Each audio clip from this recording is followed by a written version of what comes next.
talibé. En 2 minutes, que peut-on dire à propos de cette journée mondiale de la liberté de la presse? On retient que la Guinée, au classement de RSF, la Guinée a reculé d'un point, donc de la 84e place. La Guinée se classe désormais au 85e rang. Oui, c'est un recul d'un point. On aura noté que justement cette 84e place de l'année dernière était déjà une sorte de bond spectaculaire pour la Guinée, qui s'était retrouvée dans le creux de la vague durant plusieurs années sous Alpha Condé. Et dans une déclaration de SPPG, il rappelle justement que cette position-là, malheureusement, fait que la Guinée est moins classée que les pays de la sous-région et même nos voisins.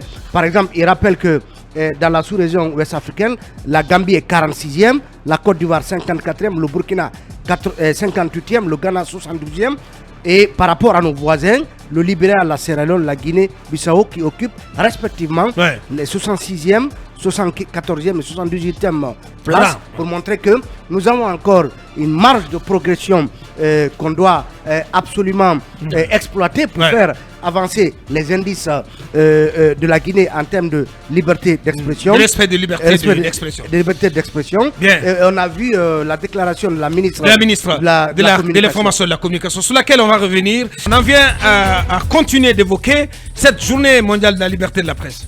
Oui, cette journée mondiale de la liberté de la presse, comme je le disais tantôt, on a suivi cette déclaration de la ministre de l'information et de la communication, Madame Aminata Kaba, qui, donc dans son exposé, a rappelé les efforts du gouvernement, notamment du CNRD. Et ça, c'est une réalité parce que on a vu, par exemple, que... Qu'est-ce qui est une réalité? Oui, il y a eu des efforts. Par exemple, la subvention a été rehaussée. Bien sûr. Ça, c'est un fait. Accordée à la presse. Une maison de la presse a été donc dédiée à la presse. Il y a des maisons de la presse régionale. Ça, ce sont des réalités. Et certainement, le classement de la Guinée l'année dernière, donc 84e, n'est pas étranger justement à toute cette bonne intention à l'époque affirmée par le CNRD. Aujourd'hui, la Guinée perd un rang. La Guinée perd un rang. Et la ministre a rappelé qu'il n'y a aucun journaliste en détention, mais ça ne veut pas dire pour autant que nous exerçons ce que j'appellerais le plus beau métier du monde dans le meilleur monde possible.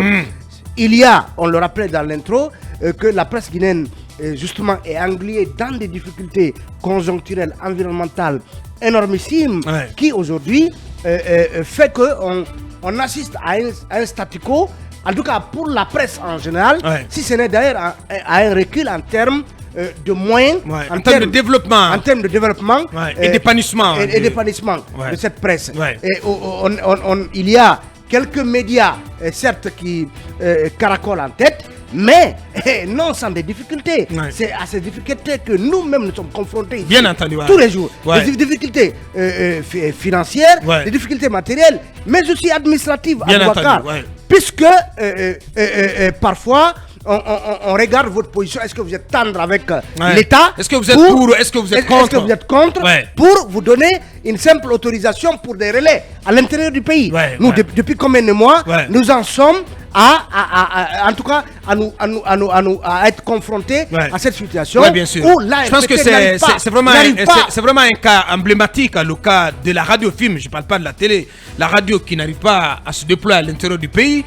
Il n'y a pas de raison valable pour expliquer que Film FM, qu'il ne soit pas permis à Film FM d'aller à l'intérieur du pays.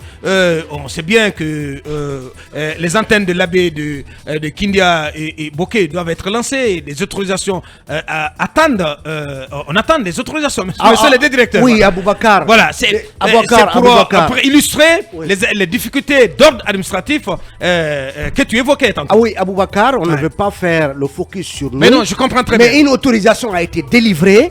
Elle nous a été... Vous dites Akoumba. Bien. Faire le focus sur nous parce que c'est un exemple. Oui, c'est bien sûr. Voilà. Je pense que c'est l'exemple le plus patent aujourd'hui. Une autorisation. Et vous n'aurez pas ces autorisations de sitôt. Ouais. Oui, parce qu'on estime tout simplement vous ne les aurez pas de Film FM, on estime que c'est un média hostile. Un média Aboubacar, une autorisation en bonne et due forme nous a été remise. Et nous en sommes réjouis ici le lendemain. On a rappelé cette autorisation et on nous a dit malheureusement vous ne pouvez pas émettre parce que politiquement ce n'est pas accepté. Ce n'est pas parce possible. Que le palais n'est pas content de vous. Oui, non, moi j'ai appris que c'est un des conseillers de Mamadi Doumbouya qui est derrière le blocage de la délivrance des autorisations, de la mise en place et du fonctionnement des antennes régionales. Qu'est-ce que nous sommes que nous sommes emmerdants sur Conakry où nous émettons en bande FM, sur les réseaux sociaux, et que ce serait suicidaire de nous laisser nous installer à l'intérieur du pays. Comme si ce n'est pas des journalistes qu'on faisait. Mais moi, si nous étions, assez... toutes les fois où on a été en porte-à-faux avec l'éthique et la déontologie, la HAC nous a convoqués. Bien sûr. Et on nous a mis face à nos responsabilités par rapport au sujet qu'on a traité. Pourquoi aujourd'hui on nous refuserait des autorisations pour nos relais à l'intérieur du pays? Et là, c'est le directeur de la radio qui parle. Oui, je sais de quoi qui est mécontent. Aboubacar, c'est une plaie béante que je porte depuis plusieurs mois. Bien sûr. C'est injuste, ce n'est pas normal. Parce que ceux-là qui prétendent que nous sommes ça interpelle directement la RPT. Oui, Aboubacar, nous sommes un média hostile au refus de l'inclusion, au refus du dialogue, au refus, en tout cas à la corruption, au détournement des deniers publics, à la mauvaise gouvernance. Oui, nous sommes hostiles à cela. Et nous l'assumons. C'est ce qui fait de nous des hors-la-loi à qui on refuserait le droit d'avoir un relais à Labé, un relais à Kindia, un relais à Boké, à Kankan et autres. Aujourd'hui, nous sommes en tout cas condamnés à nous contenter des radios qui acceptent de relayer l'émission Mirador. C'est quand même c'est assez grave. Et professionnellement, qu'a-t-on à nous reprocher? Si on nous reproche des choses, qu'on saisisse la HAC. Si des gens estiment qu'on les a diffamés, qu'ils saisissent la justice. Nous sommes prêts à y répondre parce que nous l'avons tous dit ici. Nous savons que nous ne sommes pas faillibles, infaillibles. Nous avons parfois des soucis par rapport au traitement de l'information. Et là, à toutes les fois que la HAC nous a interpellés, nous avons eu l'humilité d'admettre justement que nous avons été moins ceci, moins cela par rapport à tel sujet. Donc c'est injuste. Le colonel Mamadi qui a dit que l'un de ses chevaux de bataille c'est la lutte contre l'injustice. Mon colonel, en votre nom, au nom de votre régime, on nous prive du droit que nous avons d'avoir nos relais à l'intérieur du pays. Et demain, l'histoire, moi je vois l'une des plus grandes fiertés de quelqu'un comme Aboubacar Sylla, c'est d'avoir signé les premiers agréments de radio. Et on a vu même l'ancien Premier ministre, il l'a rappelé à l'occasion de cette journée mondiale de la liberté de la presse. Il a dit qu'il a été fier d'avoir contribué à la libéralisation des zones en Guinée. C'est ce qu'on retient des hommes d'État. C'est ce qu'on retient. La libéralisation des zones, c'est le résultat. Et je ne parle pas, là je ne parle pas de ceux qui ne veulent pas entrer dans l'histoire. Donc, j'aimerais entendre. Mon colonel. Je vais entendre à présent le rédacteur en chef. Mon colonel, vous avez des journalistes qui ne font que leur travail et qui ont le souci du développement de ce pays, qui ne sont pas des bouts de feu. Vous n'aimez pas ce pays mieux que nous. Donnez-nous nos autorisations. On va lancer nos relais à l'intérieur du pays. Parce que sinon, on vous accusera d'avoir comploté contre un média dont le seul souci, c'est d'être dans la concurrence et de faire de l'information dans le respect de l'éthique et de la déontologie. Franchement, sincèrement fier de toi, Talibé. Franchement, on a envie de t'applaudir sur ce plateau. Voilà, je pense qu'on va le faire. Voilà, franchement, merci pour ce coup de colère. Voilà, j'ai deux responsables de Film 24 sur ce plateau. Je commence par le directeur adjoint. Voilà, qu'en est-il de Film 24? Parce que c'est l'occasion de dire les choses. Voilà, c'est attendu depuis très très longtemps. Où en sommes-nous? Quand est-ce que quand l'avènement de Film 24? Non, c'est bien entendu l'opportunité et je crois que tous les discours du monde qui sont lus aujourd'hui ou hier à l'occasion du 3 mai disent que c'est l'occasion pour faire l'état des lieux. L'état des lieux du fonctionnement de la liberté, de la presse en général et de l'observance de cette liberté de la presse dans tous les pays. Et même le discours de notre ministre de la Communication commence par ça, c'est l'état des lieux. Et je commence par dire quand même que au-delà des actes, si vous voulez, posologiques, que Mamadi Doumbouya a posé en faveur de la presse, entre autres actions posologiques de prise de pouvoir, de coup d'État qu'il a fait. J'ai dit posologique parce que c'est un peu standard. Quand on prend le pouvoir, c'est des actes qu'on pose. Et on a vu effectivement qu'on nous a alloué une bonne maison de la presse, qui a été salué. Diagnostic pour que tout le monde vous comprenne. Pardon? C'est bon que vous utilisiez diagnostic pour que tout le monde vous comprenne. Bien. Oui, allez. Les actes de libéralisation, comme vous aimez le dire, on nous a donné une maison de la presse. Nous l'avons salué. Et puis il y a eu l'augmentation de la subvention. De la subvention. Nous l'avons salué. Donc évidemment, quand c'est bon, on le dit. Mais maintenant, une fois qu'on a passé ce cap-là, un peu d'actes standards après les prises de pouvoir, le tableau n'est plus le même. Parce qu'effectivement, Talibé l'a dit, la conséquence directe de ces actes-là, c'est qu'on a gagné en points. 84e dans le classement de l'année dernière. Maintenant, nous sommes redescendus d'un pas ou, si vous voulez, d'une marche de l'escalier. Nous sommes à 85. Donc, ça veut dire qu'il y a une dégringolade. On n'a pas continué à observer ces bonnes actions qu'on a commencé à poser. Il y a un petit recul et cela s'illustre par différents problèmes que différents médias ont, entre autres notre cas. Et il y a le climat global de l'économie de la presse. L'économie de la presse. L'industrie de la presse. L'industrie de la presse. En fait, c'est pas propice. Alors qu'à côté, en Côte d'Ivoire, les médias ne font que fuser. Et des médias modernes et qui sont dans la concurrence. Là, ce sont des véritables entreprises de presse. Entreprises de presse. NCI, Live TV, ça nous fait rêver. On a le génie pour eux. Il y a libéralisé la télé. On a le génie pour eux. Mais voilà, on fait face à tellement de goulots d'étranglement. Absolument. Et à l'origine, c'est dommage. Et à l'origine, c'est comme ça que les penseurs de films ont réfléchi.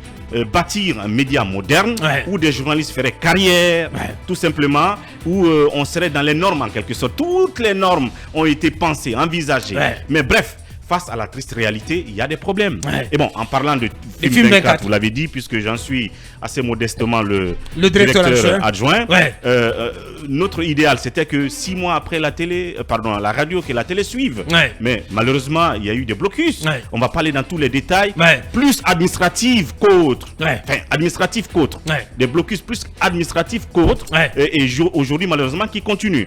Et on a besoin d'avoir des autorisations, d'avoir des documents. Mais si on vous complique tant et tant les procédures, comment est-ce que vous pouvez faire? Matériellement, vous pouvez être disposé. Aujourd'hui, nous avons la grille qui est prête, complètement réfléchie, meublée, bâtie, les émissions, les unes après les autres, les contenus, les animateurs. Une 60aine d'émissions. J'ai jamais vu en Guinée. Et voilà. Et j'aime le dire souvent sur ma page et les gens me taquinent. À chaque fois que je fais un post, je dis film 24. Dernier virage. Bien. Et bien, les gens me disent, mais dernier virage, c'est quand désormais? Jusqu'à quand? Alors, on ne peut pas leur dire tout ça sur la page Facebook. Non, c'est parce que tel a dit ça. Parce qu'il y a tel blocus. Mais il y a véritablement un blocus. Et c'est l'occasion, justement, d'interpeller au plus haut sommet de l'État celui qui a pris des engagements que rien ne sera comme par le passé, y compris dans le domaine de la presse. Et je parle de Mamadi, qu'il sache effectivement qu'il y a des blocus administratifs, qu'ils disent à ses responsables sectoriels de faciliter les choses. Parce qu'ils sont là pour le développement du secteur, mais pas pour l'étouffer. Absolument. Et je peux dire, en ce qui concerne les installations, et j'insiste là-dessus, nous sommes sur le dernier virage. Mais ce qui pourrait nous bloquer, en parlant de film 24, dans les jours à venir, ça pourrait simplement être et rester cette question d'autorisation, donc de blocus administratif. Et je sors de ce cadre, avocat, je termine en parlant de l'économie de la presse. C'est important. Il faut qu'à un moment donné, le président tape du poing sur la table. Que ce soit lui, Mamadi, aujourd'hui, ou demain quelqu'un d'autre, président, le climat n'est pas propice. La culture de la pub n'est pas dans notre pays. On a des multitudes de multinationales qui sont dans notre pays, mais j'ai envie de dire, il n'y a pas un dispositif qui pas les oblige, mais en tout cas les pousse un temps soit peu à venir sponsoriser des émissions, à venir communiquer dans les médias, alors qu'en termes de commerce et de marketing, tout produit a besoin d'être, si vous voulez, étiqueté et si vous voulez, faire l'objet de publicité, de promotion. Et nos différents ministères que vous voyez là, il y a toujours des lignes de communication qui sont dédiées. Chaque fois qu'on fait des budgets, mais rares sont les ministères qui utilisent effectivement ces lignes de communication. Il y a des services de communication dans les ministères et dans les directions, mais les gens en fait ne les utilisent pas. On réoriente ces fonds à d'autres fins. Et ça, c'est le moment aussi de le dénoncer. Bien, merci Mamadou Ouri. Monsieur le rédacteur en chef de film 24. C'est bien. Le JT dans combien de semaines? Sur ce point, je reste sur ce qui a été dit par monsieur le directeur adjoint. Ouais. Mais Abouakar, c'est 3 mai, c'est vrai, c'est la meilleure opportunité, la meilleure occasion qui soit offerte à la presse de faire l'état des lieux. Ouais. C'est vrai qu'il y a beaucoup de médias qui sont aussi passés par là, qui ont connu des difficultés. Mais je pense que celle que FIM est en train de vivre aujourd'hui est assez particulière. Ouais. Je veux dire, ça attire finalement l'attention. C'est vrai que, comme l'a dit Talibé, on en parle peu. Ouais. Nos auditeurs ne savent pas tout ce que nous traversons. Mais la réalité, parfois, elle fait mal. Ouais. Vous vous rappelez, la dernière fois, je vous parlais d'un vieillard de plus de 80 ans. Oui, bien entendu. Qui appelle de Coin. Ouais. Même avant-hier, Abouakar, il a appelé. Ouais. De Coin, qui n'a eu l'occasion d'écouter film que quelques jours seulement à l'abbaye. Ouais. Qui en était très fier. Mais qui, quelques jours après, a perdu le signal. Il n'a pas compris pourquoi. Ouais. Il s'est déplacé, il est venu jusqu'ici à Abouakar. Il a été aidé par son petit-fils à monter l'escalier jusqu'au 3e étage. Wow. Demander pourquoi on n'arrive plus à écouter film à l'abbaye. Ouais. Alors qu'on en était tellement fiers. Ouais, quand le film est arrivé, tout a changé. Ouais. Quand j'ai écouté ce vieux, j'étais dépassé. Ouais. Et après, on se rappelle tout l'engouement que l'avènement des films dans la région de l'abbaye, mais aussi dans le Kania avait suscité. Et on est tellement attendu du côté de Bokeh, à Kankan, Zérékoré. Mais voilà, c'est comme l'a rappelé le directeur du film FM, c'est l'occasion de dire que on fait face à un blocus administratif. Et là, il faut être précis là-dessus, c'est au niveau de l'RPT. Voilà. C'est pas au niveau du ministère de l'information et de la communication, c'est au niveau de l'RPT. Il y a quelques jours. Ouais, il faut être honnête. J'ai interpellé le DGA de l'RPT, M. Condé Adama, pour demander de dissocier le cas des relais de film FM de celui de la télé. Parce que c'est pas la même chose. Il n'y a pas de rapport. Il n'y a pas de rapport. Parce que je vois pas comment on peut empêcher la radio FIM FM d'étendre ses services sur l'intérieur du pays, alors que tous ces concurrents ont plus que des relais à l'intérieur du pays, ont des stations régionales. Des stations. Mais on ne peut pas me dire que FIM FM est plus critique et plus hostile aux autorités de la transition que d'autres médias, que des concurrents. C'est inacceptable. Il y a certains éléments qu'il faut prendre en compte. Il y a certains éléments qu'il faut prendre en compte. Lorsque vous écoutez déjà... Ou bien il y a une fixation. Il y a une fixation sur film FM. On a une perception. Mais c'est inacceptable à un moment donné. Il y a des gens qui se sont forgés... C'est insupportable. Il y a des gens qui se sont forgés une perception de film. Pour se dire que s'ils arrivent à faire autant mal, à être aussi critiques, je dirais aussi professionnels à Conakry, et que les laisser s'étendre à l'intérieur du pays, ça pourrait faire mal à n'importe quel régime qui ne veut pas être normal.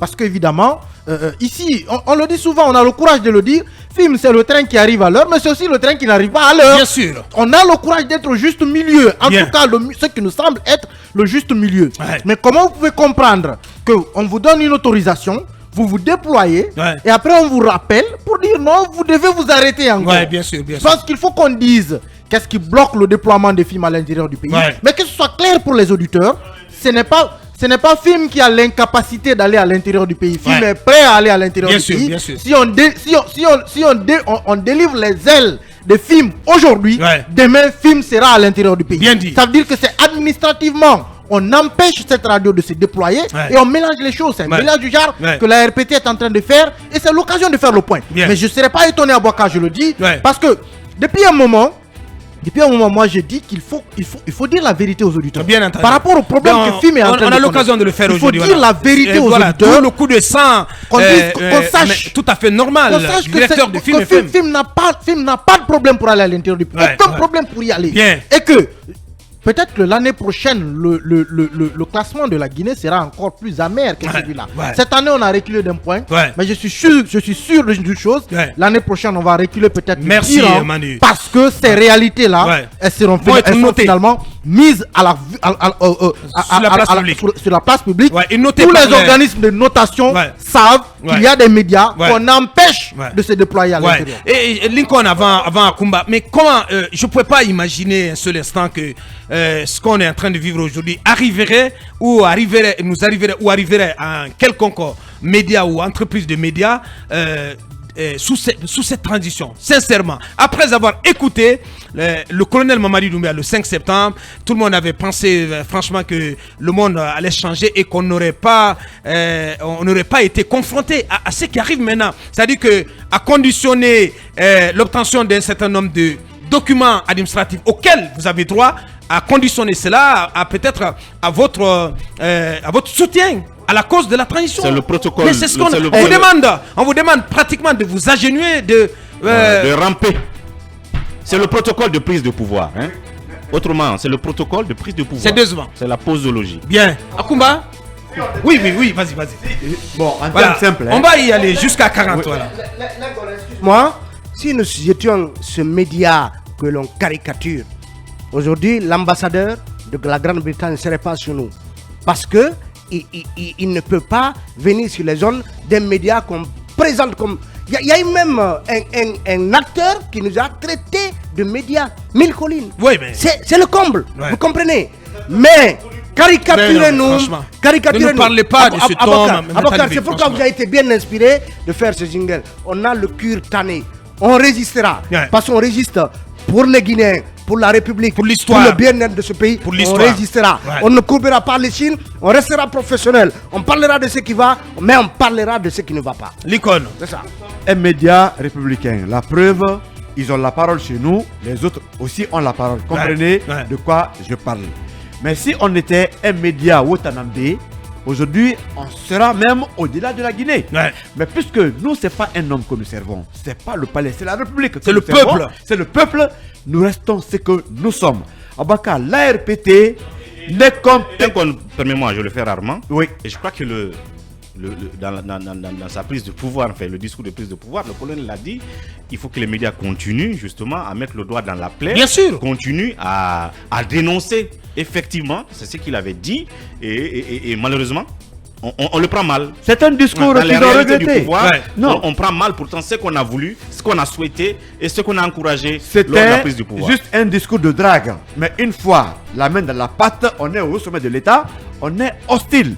Nous, toutes les difficultés qu'on a ne nous empêchent pas pratiquement d'évoluer. La preuve, nous sommes là, nous travaillons comme il faut, nous servons ce peuple de Guinée. Mais Abouakar, autre chose. Moi, je vais juste vous dire que l'ARPT ne sert que d'appât. Il y a plus haut placé que l'ARPT qui nous empêche d'évoluer. Ceux-là qui veulent qu'on s'agenouille devant eux, on ne le fera pas parce qu'ils ne sont pas des dieux. Nous existons avant eux. On a eu des difficultés qu'on a surmontées. Bien sûr. Sous Alpha. Heureusement, c'est l'occasion de rendre hommage à Lansana Conté qui a rébellisé les ondes. Abouakar Yassine Diallo, doyen Suleiman Diallo, Selou Dalain Diallo et d'autres Guinéens. Ça nous Kerfala aussi, qui sont tous battus. Abouakar Silla, bien sûr. Abouakar Silla, bien sûr. Ça nous Kerfala Cissé et tout ceci qui voulait que la Guinée soit un pays quand même représentatif sur le plan de la liberté d'expression. Aujourd'hui, nous sommes là. C'est que les prédécesseurs n'ont pas pu faire, c'est pas eux. Les hommes ont leur programme. Dieu a son agenda. Bien dit. Continuons à travailler. On ne va pas replier et nous servirons ce pays mieux que quiconque parce que nous sommes des patriotes. Bien dit. Akumba, pour en terminer. Les grands hommes sont ceux qui soutiennent la liberté de la presse, Aboubacar. Je vous donne une illustration. Le plus grand président américain dans l'histoire est le seul qui a eu 4 mandats. Notez-les bien, à cause duquel il y a eu même un amendement de la Constitution américaine. Le seul qui a eu 4 mandats. Il s'appelle Franklin Delano Roosevelt. 4 mandats. Il est mort au 4e mandat. Il a dit ceci que vous pouvez retrouver dans ses mémoires. Il a dit que le meilleur rempart de la liberté est un gouvernement assez fort pour défendre les intérêts de son citoyen. Et des citoyens assez bien informés pour exercer leur souverain contrôle sur l'action de leur gouvernement. Bien. C'est lui qui a dit ça. Et il s'est battu pour ça. Et il en a été l'un des plus grands, sinon le plus grand président américain, puisque c'est le seul qui a eu la chance de faire 4 mandats. Mon colonel, j'aimerais bien que vous notiez cette citation et que vous la recherchiez et que vous en fassiez un de vos chevals de bataille. Mais Aboubakar, pour revenir sur la situation locale, quand on est allé lancer l'antenne de l'AB, la première, au moment où je faisais mon discours de lancement avec Mohamed Kaba, j'ai reçu un appel. Je n'ai pas pu décrocher. Et après, j'ai rappelé celui qui m'a appelé. Il m'a dit, mais tu es à l'AB, mais ça sera retiré bientôt. J'ai dit, ah bon? Il dit, oui, il dit, c'est pas la peine de continuer. Ça sera retiré. Je n'ai pas cru. Puisque j'ai l'habitude d'échanger avec l'intéressé, mais j'ai douté quand même, parce qu'on avait les papiers en main. Et après, arrivé à Kindia, j'ai dit, moi, j'attends pas, je continue. Je suis revenu. Un peu plus tard, j'ai appelé le directeur Talibé. Et le directeur, il dit oui. J'ai dit, j'ai appris qu'on n'aura plus nos autorisations, puisqu'elles ont été retirées. Il dit, ah bon? Je dis, mais n'en partage pas d'abord avec le DG. Je dis, parce que celui qu'on m'a dit qui est derrière ça, qui a fait retirer et qui empêche, DG le connaît, c'est presque son ami, il le fréquente. Bien. Je dis, mais il ne va pas croire que c'est celui-là qui nous bloque. Ce n'est pas le colonel Mamadi. Ce n'est non plus, parce que des esprits vont dire tout à l'heure Amara, ce n'est pas non plus le colonel Amara. Alors, pas du tout. Mais c'est quelqu'un qui paraît être très proche de vous, qui a dû faire toute la gymnastique possible pour exiger. Ce n'est pas non plus la RPT, hein. N'accusez pas la RPT. Il y a eu des influences externes pour cela. Bien. Akoumba, non. Oui. Merci, voilà. Ouais. Aboubakar, nous avons le DG de la RPT a signé notre autorisation. Nous en avons reçu copie. Comme on l'a dit, on s'en est réjoui ici. L'autorisation a été rappelée. Nous avons certainement, on l'a appelé nous avons des copies. Nous avons des copies ici qui en font preuve. Bien. Donc aujourd'hui, c'est un. Je te dis que même la durée qui figure sur les autorisations que nous avions reçues a été corrigée. Bien. Ce n'était pas la durée proposée initialement. Merci. C'était une durée beaucoup plus longue. Merci. Mais la RPT certainement n'est qu'un bouc émissaire. Bien. Merci à tous. Voilà. Et toutes nos excuses à nos invités, Aboubakar Kamara de Loutelgui et Sekou Pendessa. Voilà. C'était notre façon donc de célébrer la journée mondiale de la liberté de la presse. Nous sommes des frustrés ici et pour cela, nous ne participons à aucune célébration.